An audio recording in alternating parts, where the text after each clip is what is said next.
SM live ব্রিগেডের ময়দান নাকি কখনো ভরে না, কিন্তু এবছর 2025-এর ব্রিগেড ময়দান বুঝতে পারবে ইনশাআল্লাহ।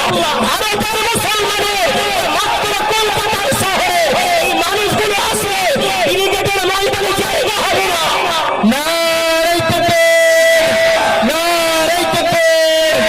দেশ জুড়ে আওয়াজ তোলো, দেশ জুড়ে আওয়াজ তোলো, ওটা দিয়ে জুড়ে বলো, দেশ জুড়ে আওয়াজ তোলো। আমার রাসূলের পর 40 বছর পর্যন্ত কোন শত্রু ছিল না। এই রাসূল যেদিন বলেছিলেন লা ইলাহা ইল্লাল্লাহ, এক আল্লাহকে মেনে নাও, ঠিক সেই সময় রাসূলের বিরুদ্ধে অনেক রকম ফন্দি আটা হয়েছিল। আমার রাসূলকে কখনো বয়কট করেছে, আমার রাসূলকে কখনো দেশ ছাড়া করেছে, আমার রাসূলের সাহাবাদেরকে বুকের উপরে পাথর রেখে ছুরি কাস্তে ঝুলিয়ে পুরো 500 দিবালোকে তাদেরকে চাবুকের আঘাত করে তাদেরকে পৃথিবীর বুক থেকে শহীদ করা হয়েছে। আর আমার রাসূল আপনার বুক থেকে ডাক দিয়েছেন ইসবির ইয়া আলী ইয়াসির ইন্না মাউইদাকুমুল জান্নাহ। ওরে আলী ইয়াসির, ধৈর্য ধরো, তোমাদের জন্য রইল জান্নাতের ওয়াদা। একটু জোরে বলবেন না? নারে তাকবীর, নারে তাকবীর। আরে ফাউন্ডেশন আল্লামা রুহুল আমিন রাহমাতুল্লাহ আলাইহি ফাউন্ডেশন, নারে তাকবীর। ভাই আমার বাবাজি আমার, ওই পৃথিবীর শ্রেষ্ঠ মহামানব নবী করিম সাল্লাল্লাহু আলাইহি ওয়াসাল্লাম সাহাবাদেরকে সান্ত্বনা দিচ্ছেন, তোমরা শহীদ থেকে ভয় পাও, তোমরা শহীদ হয়ে যাওয়া দেখে কষ্ট পাও, আমি রাসূল বলছি শুনে নাও। আজাবাল লিআমরিল মুমিন, মুমিনের ব্যাপারটা বড় আশ্চর্যজনক। সাহাবারা বলছেন ইয়া রাসূলুল্লাহ, তার মানে? বলছে আসল ব্যাপারটা মুমিনদের কোনো লস নেই। ইন আসাবাতুহু সাররা ফাসাবারা, ওরা খুশি হলে আলহামদুলিল্লাহ বলে। আবার ওইন আসাবাতুহু দাররা, ওদের বিপদ আসলে, ওদের দুঃখ আসলে, কষ্ট হলে ওরা ইন্না লিল্লাহ বলে। সুখে বলে আলহামদুলিল্লাহ, দুঃখে বলে ইন্না লিল্লাহ।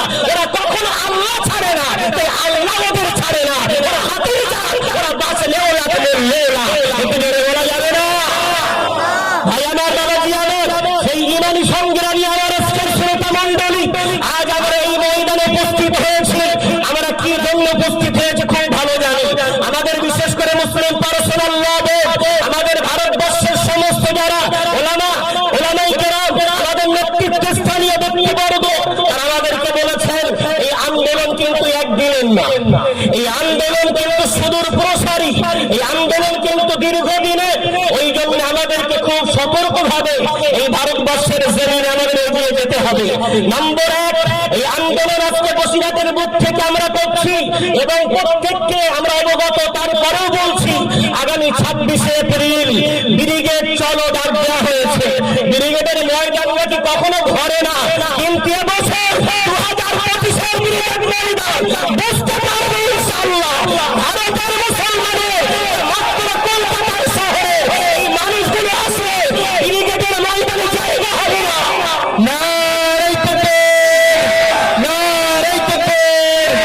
দেশ জুড়ে আওয়াজ তোলো, দেশ জুড়ে আওয়াজ তোলো, ওটা দিয়ে জুড়ে বলো, দেশ জুড়ে আওয়াজ তোলো।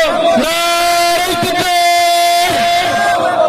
ভাই আমার বাবাজি আমার, আজ আমরা সেই মুসলমান নবী করিম সাল্লাল্লাহু আলাইহি ওয়াসাল্লামের কথায় বিশ্বাস রাখি। আজকে যারা এসেছেন অধিকাংশ সব কর্মজীবী মানুষ, অনেক রাজমিস্ত্রি, অনেক মাঠে খাটা মানুষ, মজদুর। অন্যের কাজ না করলে সংসার চলে না। তার সারাদিনের পরিশ্রমের 250 টাকায় তার বিবির গালে, তার বাচ্চার গালে অন্ন ওঠে। সেই 250 টাকার পরোয়া করিনি, সেই কাজের পরোয়া করিনি, সব কিছু ছেড়ে আসে এখানে এসেছে। তার মানে মুসলমান বোঝাতে চেয়েছে মোদী সরকার হয়তো ভেবেছিল কালা কানুন পাস করে মুসলমানদের কাছ থেকে সম্পদ ছিনিয়ে নেবে। ও মোদী বাবু, এসি ঘরে বসে আজকে তাকিয়ে দেখো ভারতবর্ষের এমন একজন, এমন অযোগ্য সরকার, তুমি ফেকুবাজ, তুমি জুমলাবাজ, তোমার কাজ কোনোদিন মানুষের শান্তি দেওয়া হয়নি।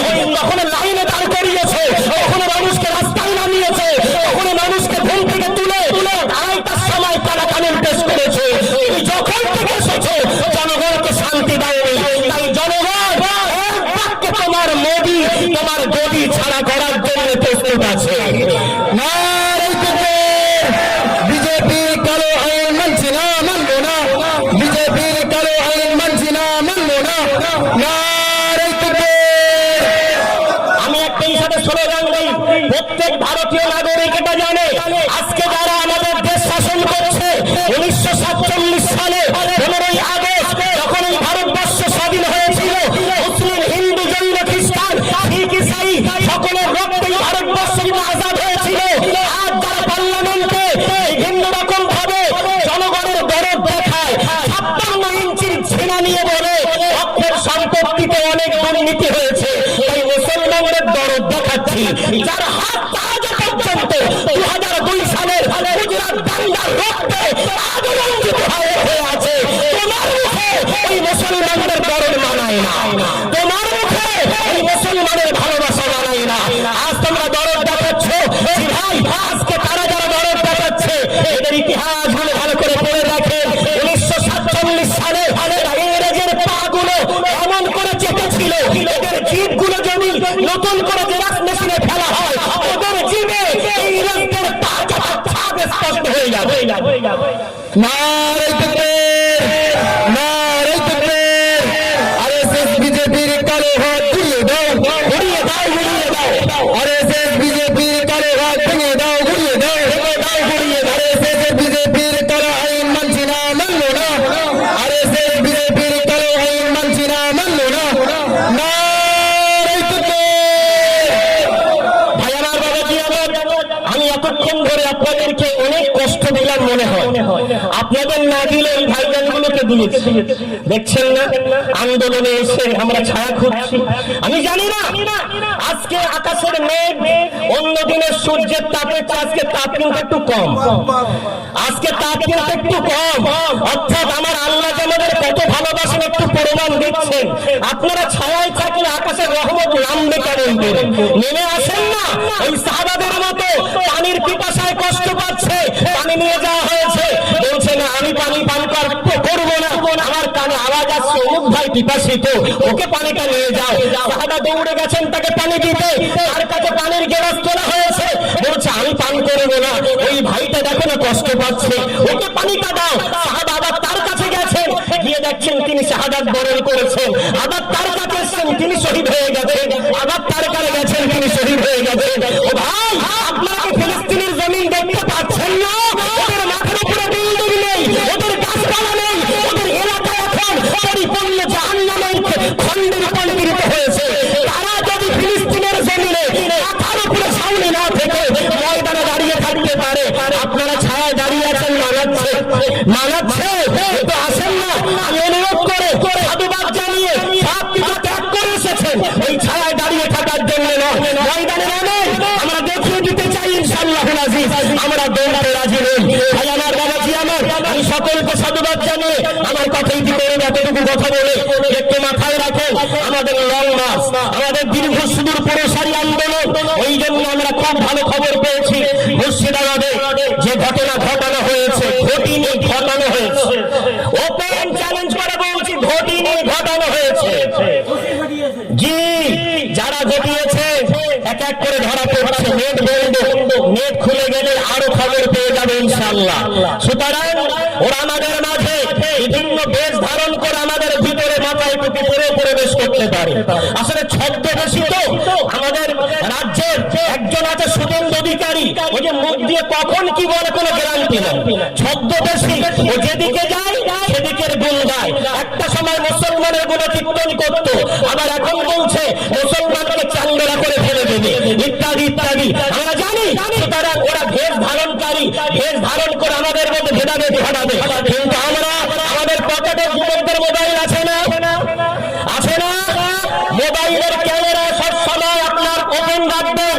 এনি টাইম যদি কোন রকম সমস্যা দেখতে পান, আমাদের প্রতিবেশী কোন হিন্দু ভাইয়ের উপর আমাদের রাগ নয়, কোন শিখ ইসাইয়ের বিরুদ্ধে আমাদের আন্দোলন নয়, আমাদের আন্দোলন আরএসএস এর বিরুদ্ধে, আমাদের আন্দোলন বিজেপির বিরুদ্ধে, আমাদের আন্দোলন বর্তমান সরকারের বিরুদ্ধে। রাতের গভীর অন্ধকারে এই আইন পেশ করে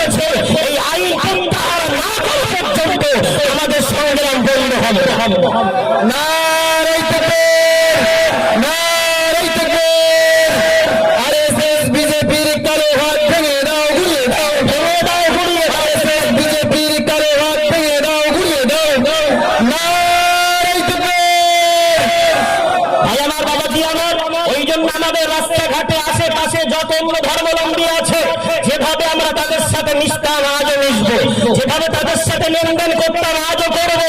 আমরা কোনো আমাদের পথচারী, আমাদের সাধারণ প্রতিবেশী কাউকে আমরা কষ্ট দেব না। আমরা ইতিমধ্যে দেখতে পাচ্ছি অক্ষের মঞ্চে আমাদের অনেকগুলো আমাদের অন্য ধর্মাবলম্বী ভাইগুলো আমাদের পাশে আছে। বিশেষ করে পার্লামেন্টে 232টা ভোট পড়েছে, তার মধ্যে 40 জন আমাদের মুসলমান, আর বাকি 192টা ভোট কিন্তু আমার ভাইদের। তারা যদি ভারতের মর্যাদা, ভারতের এই সুন্দর বৈশিষ্ট্যটাকে অক্ষুণ্ণ রাখতে না চাইতো, ভোটটা আমাদের জন্য দিতেন না। এর দ্বারা বোঝা যায় তাদের অন্তরেও এই অর্থের সম্পদ ছিনিয়ে নেওয়ার যে কালাকানুন পাস করেছে, তার জন্য তারাও দুঃখিত।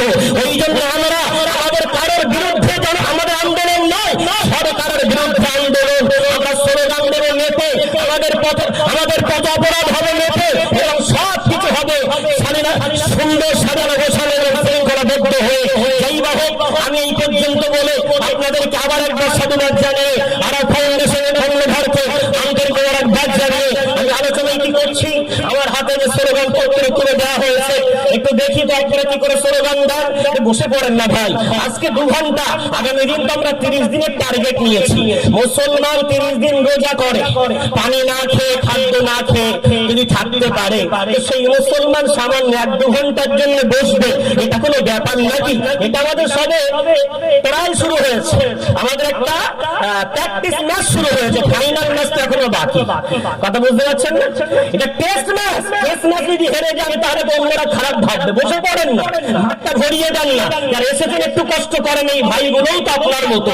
প্রত্যেকের বাড়িতে এখন সুন্দর বাড়ি আছে, এসি আছে, সব যদি কষ্ট করে আমি কেন পারবো না? জমিন ভাইয়ের দরদ একটু বসে পড়ে।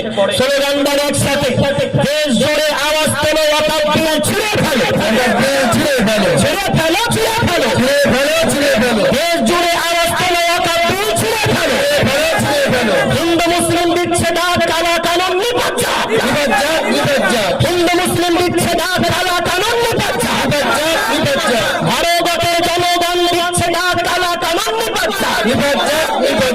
আরবের সংগঠন বিচ্ছেদ, কালা কানুন নিপাত। ভুলিনি দেশ ভাগের ক্ষত, বিজেপি তুমি বহিরাগত, ভুলিনি দেশ ভাগের ক্ষত, বিজেপি তুমি বহিরাগত।